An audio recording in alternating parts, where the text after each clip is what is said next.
El Hijo glorificado por el Padre y el Padre glorificado por el Hijo. Estas cosas habló Jesús, y levantando los ojos al cielo dijo: Padre, la hora ha llegado, glorifica a tu Hijo, para que también tu Hijo te glorifique a ti. Juan 17:1. Esta oración fue formulada después de un sermón. Estas cosas habló Jesús, y después levantó sus ojos al cielo en suplicación. Todo discurso debe ir acompañado de oración, pues ¿cómo podemos esperar una bendición sobre lo que hemos oído o hemos predicado, a menos que se la pidamos al Señor? El sembrador debe regar con muchas súplicas la semilla que ha sembrado, y el oidor debe buscar con diligencia el favor de aquel que da el pan al que come y semilla al que siembra. Fue una oración vinculada a la cena del Señor. No hay duda de que por sobre todas las cosas, la oración se debe mezclar con cada parte de nuestra participación en la mesa sagrada. ¿Nos atrevemos a venir al sagrado banquete sin oración? ¿Podemos sentarnos allí sin oración? ¿Podemos retirarnos sin oración? Si es así, no debe sorprendernos que la ordenanza se convierta en un mero formalismo y que no sea reconfortante para nuestras almas. Con el sermón y con el sacramento mezclemos la sal de la suplicación sin prescripción de alguna dosis. Observen la actitud en la oración. Parece que el Salvador oró mirando a lo alto. Esta manifestación externa de su devoción es muy significativa. No tenemos tiempo de adentrarnos plenamente en ello, pero esto podría bastarnos. Los ojos que miraban a lo alto mostraban a quién se dirigía y daban testimonio de que no entesaba el arco a la aventura, sino que dirigía su oración a Dios y miraba a lo alto mientras la flecha ascendía al trono de su Padre. Mostraba también que lo que miraba estaba lejos y por encima de sus discípulos y de su simpatía, por encima del mundo y de su enemistad, y aún por encima de sí mismo. Su mirada se enfocaba en el invisible. Todo esto es para instrucción nuestra.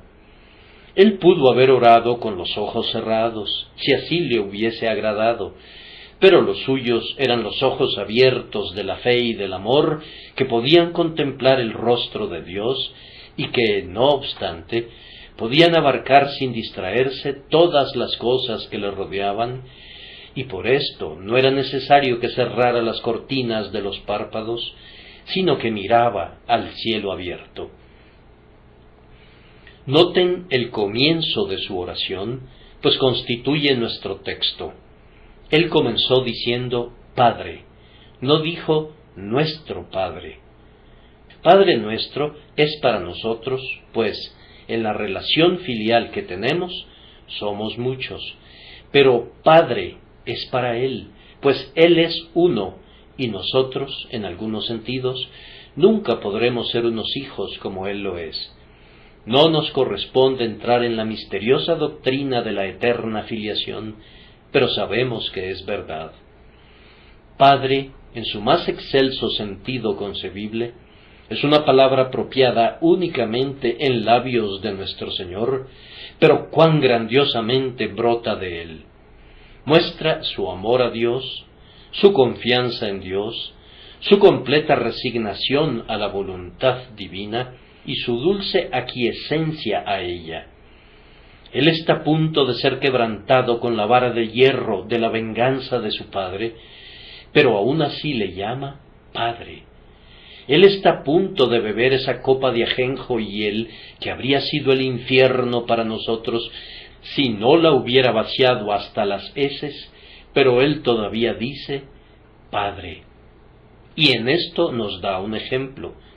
En todo tiempo de tribulación debemos echar mano de nuestra condición filial, de nuestra adopción y de la paternidad de nuestro grandioso Dios. Vayamos a nuestro Padre, pues ¿a quién más acudirá presuroso un hijo?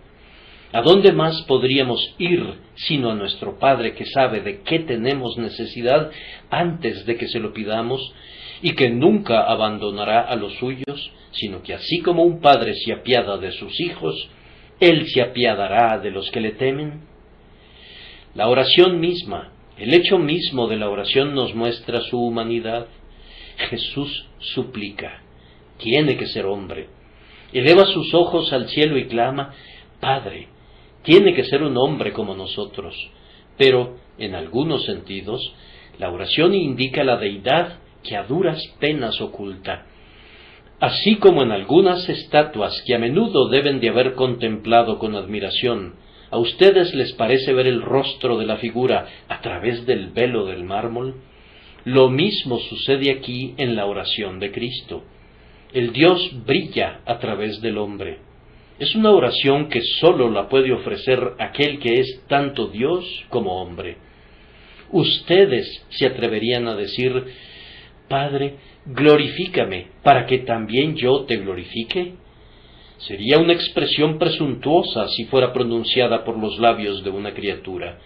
Sólo quien no estimó el ser igual a Dios como cosa a que aferrarse, sino que se despojó a sí mismo, puede orar así. Aunque clama a Dios, Padre, glorifica a tu Hijo, con todo puede agregar, sin intercalar ninguna frase explicativa, para que también tu Hijo te glorifique a ti. Él es capaz de devolver toda la gloria que Dios pueda darle, y tiene tanto poder para magnificar el nombre del Padre, como el Padre puede magnificar su nombre.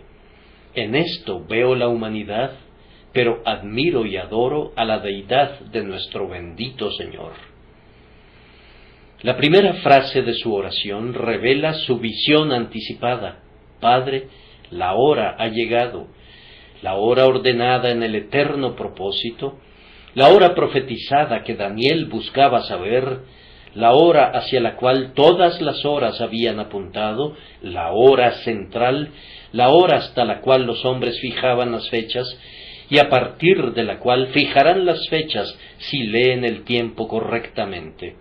El gozne, el pivote y el punto de inflexión de toda la historia humana, la hora oscura pero liberadora, la hora de la venganza y de la aceptación. La hora ha llegado. Él lo sabía. Su previsión interior e infalible le hizo saber que ahora era el tiempo de su ofrecimiento como sacrificio por el pecado. Su expresión es, sin embargo, muy especial. La hora ha llegado. Su fe considera que es sólo una hora, la medianoche de Getsemaní, la mañana de la flagelación, el día de la crucifixión. Todos esos momentos son sólo una hora, un breve espacio. Ahora está en dolores, pues su tiempo de alumbramiento ha llegado, pero él lo cuenta sólo como una hora, por el gozo de lo que nacerá en el mundo por sus agudos dolores. Su amor y paciencia le hacen despreciar así el tiempo de la vergüenza y calcularlo sólo como un breve intervalo. La visión anticipada de la que hemos hablado le induce a mirar más allá de la hora. Ustedes y yo, como una regla frecuente, miramos la hora de tinieblas y no vemos más allá, pues nuestros ojos son mortecinos debido a la incredulidad. Pero él sigue adelante más allá de la hora, y su oración es, glorifica a tu Hijo, para que también tu Hijo te glorifique a ti. Él fija su mirada en la gloria que habría de ser revelada, y por ese gozo cuenta incluso su muerte como sólo una hora, considerando que pronto habrá pasado y quedará perdida en la gloria de su Padre. En todo esto, hermanos, hemos de imitar a nuestro Señor y hemos de mantener nuestros ojos no en el presente, sino en lo que sigue, no en esta ligera aflicción que es sólo momentánea, sino en un cada vez más excelente y eterno peso de gloria que provendrá de todo eso. Y siempre que llegue nuestra hora de tinieblas, Hemos de recurrir a nuestro Dios en secreto. La mejor preparación para la peor hora es la oración. El mejor remedio para un espíritu deprimido es la cercanía con Dios. En esto, entonces, sigamos a nuestro Maestro y que el Espíritu Santo nos ayude a hacerlo. Consideremos ahora las palabras esenciales de la oración. Son de dos clases y en ellas encontramos, primero, una petición personal: Padre, glorifica a tu Hijo. Y, en segundo lugar, el motivo de esa petición, para que también tu Hijo te glorifique a ti. Comencemos entonces con la petición personal, y yo los invito a que la observen como una petición respondida. 1800 años y pico han transcurrido desde que esas divinas palabras brotaron de los labios de nuestro bendito Maestro, y han sido respondidas, y están siendo todavía respondidas. No las consideraremos desde el punto de vista de los apóstoles, sino desde el nuestro, y vamos a considerarlas como una oración que ha sido concedida. Y, en primer lugar, fue respondida en y durante sus sufrimientos. Algunos de los primeros padres limitaron el sentido de estas palabras a la pasión de nuestro Señor, y me agradan sus fuertes expresiones cuando dicen que su cruz fue su trono, y que Getsemaní fue tan glorioso como el monte de los olivos, si no es que más, pues la gloria de la cruz sería un maravilloso tema si el ser humano tuviera suficientemente palabras para explayarse en ella.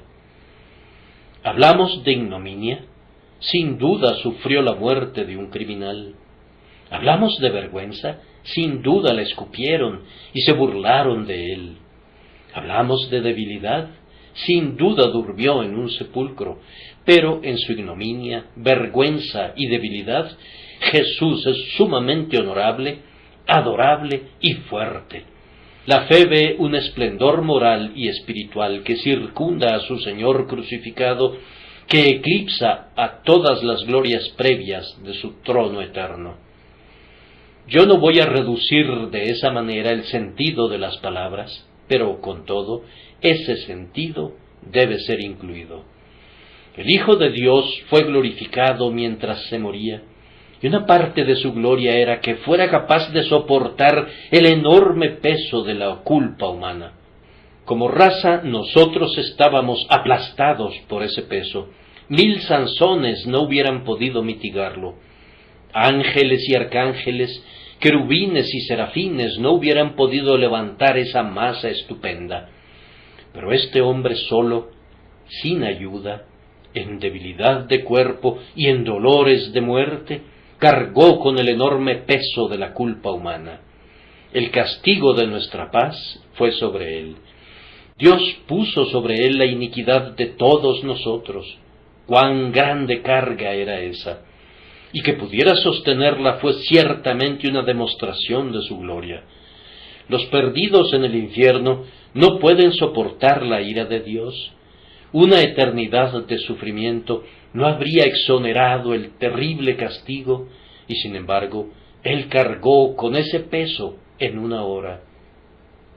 Oh, la maravillosa fortaleza del Dios encarnado, glorioso eres en tu cruz, en verdad, oh Cristo, más glorioso incluso que en aquel momento cuando con una palabra sacudirás no únicamente la tierra, sino también el cielo, pues ahora el peso del airado cielo descansa sobre ti, y tú estás firme debajo de él.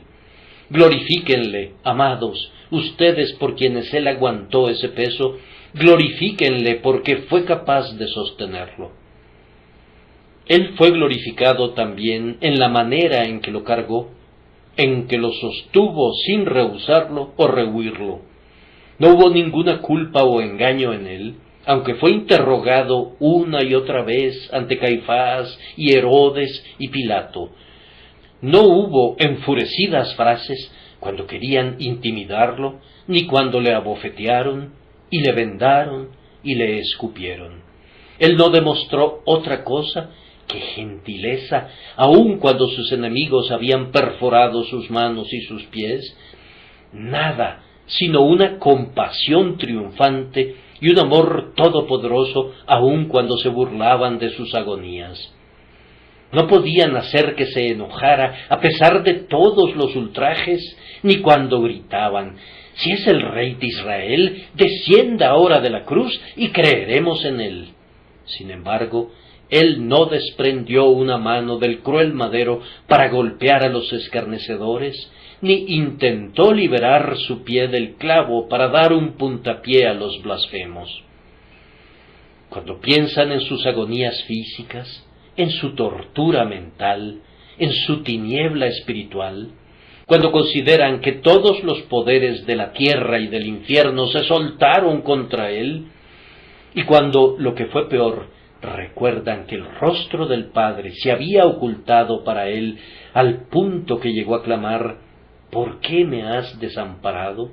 Y no obstante, cuando consideran que una vez que nuestro adalid comenzó la obra redentora, la completó y nunca retiró su mano del pacto que había hecho, ni se acobardó bajo los golpes que soportó, yo digo que fue glorioso en su pasión y que su petición fue oída. El Padre glorificó en efecto a su Hijo, incluso en el madero. Aquella fue una hora de gloria que podría deslumbrar los ojos de los ángeles, la hora cuando dijo: «Consumado es», y entregó el Espíritu. Pues ¿qué había consumado entonces? Él había consumado lo que ha salvado a su pueblo, lo que ha poblado al cielo con espíritus inmortales que se deleitarán en él para siempre, y lo que ha sacudido las puertas del infierno. Dios, en efecto, glorificó a su Hijo, capacitándolo para cargar, y para cargar también, todo el peso del pecado y de la culpa que le correspondía. Amados, y ahora vemos que Dios glorificó a su Hijo en su muerte, porque muriendo salvó a su pueblo. Yo no creo ni por un instante que el resultado de la muerte de Cristo fuera incierto en algún momento, o que pudiera serlo. Lo que Él pretendía hacer se hará, y ha sido hecho hasta la última jota y tilde hasta este momento. Su gran propósito era la redención de sus escogidos. Cristo amó a la Iglesia y se entregó a sí mismo por ella. Se dice que los miembros de un cierto grupo cantan: «Él nos ha redimido de entre los hombres». Ahora bien, cuando Él murió, no hizo que la redención de su pueblo fuera posible, sino que los rescató completamente. Por sus agonías y muerte, no simplemente ofreció una desnuda esperanza de un perdón del pecado, sino que arrojó el pecado de sus elegidos en las profundidades del mar en ese mismísimo instante. No hizo que la salvación de los hombres fuera una posibilidad si ellos querían, sino que salvó a su pueblo de inmediato y completó la obra que vino a realizar, en prueba de lo cual está escrito que Cristo, habiendo ofrecido una vez para siempre un solo sacrificio por los pecados, se ha sentado a la diestra de Dios, y no se habría sentado allí si su obra no hubiera sido consumada. De acuerdo a las palabras del profeta, terminó la prevaricación, puso fin al pecado y trajo la justicia perdurable, pues ofreció una expiación eficaz que nadie puede contradecir. Entonces el Padre glorificó a su Hijo, aun cuando murió, puesto que aceptó su sangre redentora en nombre de su pueblo. El Padre glorificó a su Hijo, aun en la hora de su pasión, haciendo que fuera victorioso sobre todos sus enemigos. Ese pie clavado hirió la cabeza de la serpiente de tal manera que nunca pudo recobrar su antiguo poder. Esa mano clavada sujetó a la serpiente del pecado y la estranguló. Y esa cabeza moribunda, al inclinarse, mató a la muerte con su propia espada, así como David mató a Goliat, pues muriendo mató a la muerte. Los poderes del mal eran tremendos. Piensen en el pecado, en Satanás y en la muerte, pero todas sus huestes coaligadas fueron derrotadas en esa batalla campal de la que la cruz era el pendón y el Redentor moribundo el adalid. Oh glorioso Señor, tú has conducido cautiva a la cautividad, haciendo abiertamente un show de tus adversarios aún en tu cruz, y clavando en lo alto del maldito madero el manuscrito de las ordenanzas que había en contra nuestra. Sí, el Padre te glorificó incluso allí, mientras tú estabas en las agonías de la muerte. Junto a esto, aún en su muerte hubo algunos signos externos de la gloria de Cristo que difícilmente podemos detenernos a mencionar. ¿No rasgó su velo el templo? ¿No ocultó su rostro el sol? ¿No se abrieron las rocas y los muertos resucitaron? ¿No temblaba toda Jerusalén y no clamó el centurión, verdaderamente este era Hijo de Dios? Sí, el Padre glorificó a su Hijo, aun cuando quiso herirle y someterlo a congoja. Con una mano hería y con la otra glorificaba. Había un poder para aplastar, pero había también un poder para sustentar la obra al mismo tiempo. El Padre glorificó a su Hijo. Y ahora, amados, ¿qué voy a decir respecto a que el Padre glorificó al Hijo después de su muerte y como resultado de ella? No voy a intentar extenderme, sino que simplemente voy a decir que la rasgadura del velo del templo en el momento de su muerte fue la glorificación de Cristo, pues hay ahora un camino al trono de Dios que anteriormente había estado cerrado, pero que ahora nos ha sido mostrado. Entonces, la abertura de su costado perforado fue otra glorificación suya, pues en este día la doble fuente es para los creyentes la eficaz limpieza tanto de la culpa como del poder del pecado. Y así el corazón traspasado del Salvador le glorificó en su poder para bendecir. Luego ese pobre cuerpo reposó en el sepulcro. Lo llamo pobre porque lo parecía, envuelto en el lino y las especias. Pero, amados, el Padre glorificó incluso a ese cadáver que los hombres pensaban que era corruptible, pues no vio corrupción alguna. Durante los 3 días y noches, ningún gusano pudo acercarse a él, ni tampoco ningún rastro de corrupción. Ese envase de cristal en el que el rico ungüento del alma del Salvador había morado, no debía ser dañado. Él guarda todos sus huesos, ni uno de ellos será quebrantado. Embellecido por esas cicatrices, embellecido por esas cicatrices, como cuando un talentoso artista embellece más una imagen con las marcas del cincel del escultor, ese cuerpo tenía que ser vigilado seguramente por ángeles custodios hasta que llegara la mañana. Apenas amanecía. Aún estaba saliendo el sol, y he aquí el propio sol de justicia se levantó. Así como un hombre se pone su ropa cuando se levanta de su lecho, así nuestro Señor se puso la vestimenta del cuerpo que había dejado a un lado, y vino otra vez al mundo, vivo en cuanto a su cuerpo y a su alma, un varón perfecto. Oh, fue una grandiosa glorificación de Cristo cuando el Padre le levantó de los muertos y sus discípulos le vieron una vez más. La muerte no tenía ataduras para retenerle. La guardia del sepulcro no pudo retener al prisionero sin igual. Su oración fue oída, pues fue declarado glorioso por la resurrección de los muertos.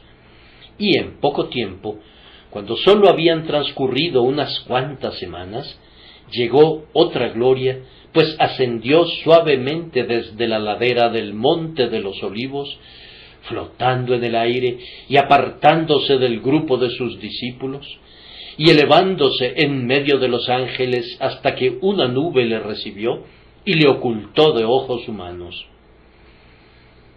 Trajeron su carruaje de lo alto para llevarlo a su trono, batieron sus triunfantes alas y clamaron: la obra gloriosa ha sido consumada. Su Padre le glorificó y ahora se sienta a la diestra de Dios. Palabras, ustedes son cosas mudas, ustedes no pueden expresar su gloria presente. La otra mañana, temprano, un hermano se acercó a mi lecho para despertarme, y su rostro parecía irradiar gozo mientras me decía: anoche, en mi sueño, me pareció ver al Señor en su trono, y, oh, la gloria que el Padre había depositado en él. Desearía quedarme dormido de nuevo para poder continuar soñando. Tenía lágrimas en sus ojos mientras me decía: oh, la gloria de Cristo, oh, la gloria de Cristo. Yo le recordé cómo Misericordia se reía en su sueño, y Cristiana le preguntó por qué lo hacía. Y cuando ella le narró su sueño, la matrona dijo que hacía bien en reírse si soñaba así. Dichosos son aquellos que, soñando o despiertos, viviendo o muriendo, pueden conseguir aunque sea una vislumbre de su gloria. Nada embeleza más a mi corazón que el pensamiento de que mi Señor está siendo glorificado. Oh, si yo pudiera por algún medio ayudar a honrarle, que pudiera ser la vasija de barro en la que se guarde su tesoro, o la trompeta con la que se proclame su nombre. Esa dicha me basta, y todos los que le aman sienten lo mismo. Ustedes se deleitan pensando cuán excelso es su trono, cuán refulgente es su semblante, y cuán resplandecientes son sus atrios. Tengan paciencia, pronto le verán, pues el Padre le glorificará en la segunda venida. Él se demora bastante, según creemos. Sin embargo, Él dijo: he aquí yo vengo pronto, y mi galardón conmigo. Él va a venir para ser glorificado entre los hijos de los hombres. Así se cumplirá la oración del texto en las edades de oro que habrán de amanecer, y luego a lo largo de toda la eternidad. Hacemos una pausa por un momento, y luego vamos a pensar brevemente en el motivo de su oración.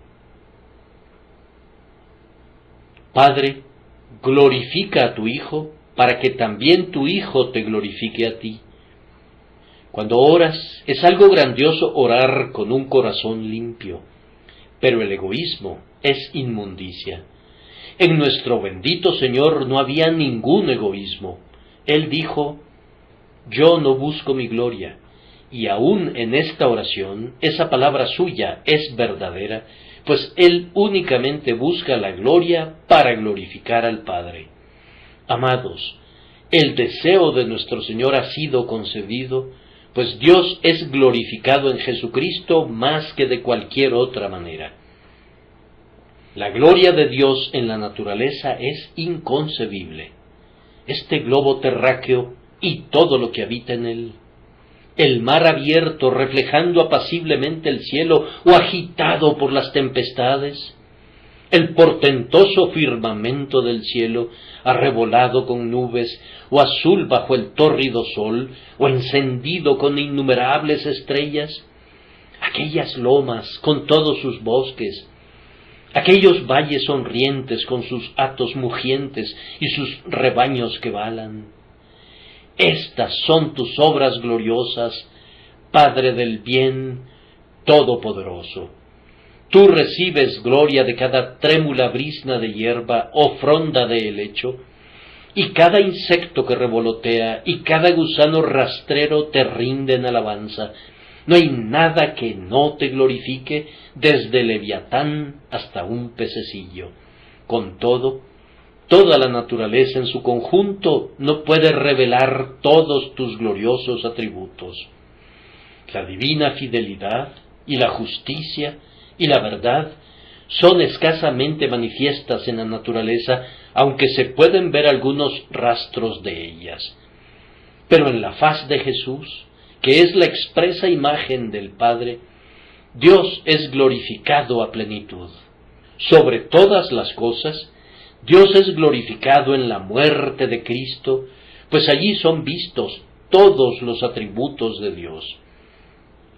Allí estaba el poder que sustentó a Cristo debajo de su tarea más que hercúlea, el amor que entregó al favorito de su corazón para que muriera en lugar de unos traidores, la justicia que no quería y no podía perdonar el pecado sin la debida satisfacción, la verdad que había amenazado con castigar y que castigó, que había prometido proporcionar un Salvador y que en efecto lo hizo, la fidelidad para con el pacto, que guardó ese pacto a un costo tan terrible, la sabiduría que planeó la maravillosa forma de salvación por medio de un sustituto. Es más, déjenme juntar todo, la perfección, la santidad de Dios. Sí, todos sus atributos son vistos, cada uno igualmente magnificado en la muerte de Jesucristo. Él es glorioso y el Dios Trino es glorificado en él. Y ahora, amados, Dios es glorificado en la muerte de Cristo por el amor de todos aquellos a quienes Jesús salva, por el sagrado respeto reverencial y el temor filial de todos aquellos a los que Jesús lleva a los pies del Padre, por la ardiente y paciente devoción de todos los que se consagran de corazón y que sienten la sagrada llama del amor por Cristo que incendia sus almas. Allá arriba en el cielo, donde los seres vestidos de blanco nunca cesan de cantar, y aquí abajo, donde los mártires fueron quemados por amor a Dios, donde los confesores desafiaron a todos los adversarios para propagar por todas partes la gloria de su nombre, donde los humildes cristianos sufren con paciencia, o continúan laborando con diligencia, o caminan en santidad, el nombre del Padre es glorificado por medio de la pasión del Cristo de Dios. Teníamos que decir muchas cosas, pero el tiempo se nos agota y por tanto concluimos con estas 3 observaciones que queremos dejar en sus mentes. La primera es esta: el motivo de Cristo debe ser el nuestro. Cuando le pidan una bendición a Dios, pídansela para que puedan glorificar a Dios con ella. ¿Anhelan tener salud de nuevo? Asegúrense de que quieren gastarla para Él. ¿Desean algún progreso temporal? Deséenlo para promover su gloria. ¿Anhelan crecer en la gracia? Pidan eso para glorificarle. Si hay algo que se atrevan a desear y oran pidiéndolo, háganlo así. Padre, bendice a tu Hijo para que tu Hijo pueda, a cambio, bendecirte y servirte. Las oraciones que tienen un motivo así son limpias. Todas las demás contienen la mancha del ego.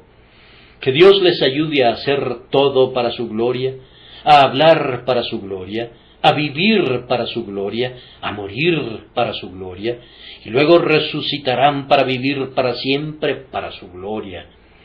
Dichoso, dichoso el varón cuya porción habrá de ser esa. Que éste sea el impulso que los gobierne, que es el que motivaba a nuestro Señor. Enseguida, la teología de Cristo debe ser la nuestra. ¿Cuál es?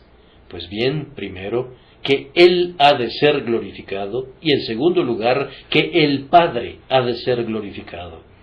El error algunas veces sopla en un sentido y otras veces en otro. Hace años la dificultad era llevar a los hombres a glorificar al Señor Jesús. Querían adorar a Dios, pero no al Cristo de Dios, y así llegó la gran lucha arriana y posteriormente las controversias socinianas, pues no querían glorificar a Cristo. Oh, en este punto yo no siento miedo por ustedes que han sido salvados por Él, Pero pareciera haber en nuestros días, en algunas mentes, un olvido del Padre. Se ama a Cristo, pues Él murió, pero muchos parecieran considerar que el Padre no tiene ninguna participación en la portentosa obra de la redención, si bien, amados, ellos son uno en nuestra salvación.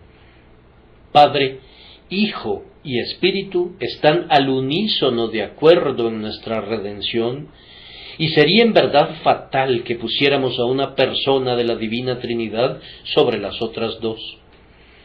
Todos los hombres deben honrar al Hijo así como honran al Padre, y deben honrar al Padre así como honran al Hijo. Si fuéramos a glorificar al Hijo y dejáramos de reverenciar y amar al Padre, eso sería traicionar el más íntimo deseo de Cristo. Por último, cada creyente ha de ver su seguridad.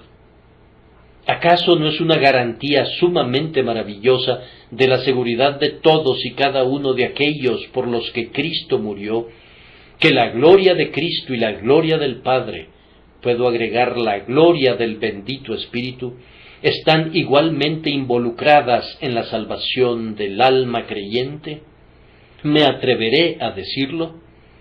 Sería una mancha en la gloria eterna si algún alma creyente se perdiera jamás.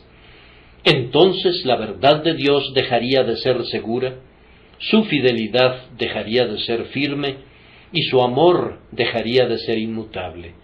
Se podría dudar de su poder. Su mutabilidad quedaría demostrada. Pero, amados, eso no puede ser. Cristo no perderá una oveja de su rebaño, ni el Consolador perderá un espíritu en el que hubiera comenzado a morar. Entonces, confíen en esto. Permanezcan sin dudas o temores en Cristo, porque los montes se moverán y los collados temblarán, pero el pacto de su amor no se apartará de ustedes, dice el Señor, el que tiene misericordia de ustedes. Crean en el Señor Jesucristo, amados oyentes, y estos divinos privilegios serán suyos. Y así como acabo de orar ahora, así voy a orar de nuevo, pidiendo que estas cosas pertenezcan a toda alma presente en esta casa, sin ninguna excepción, por medio de la fe en Cristo Jesús, por la obra del Espíritu Santo. Amén.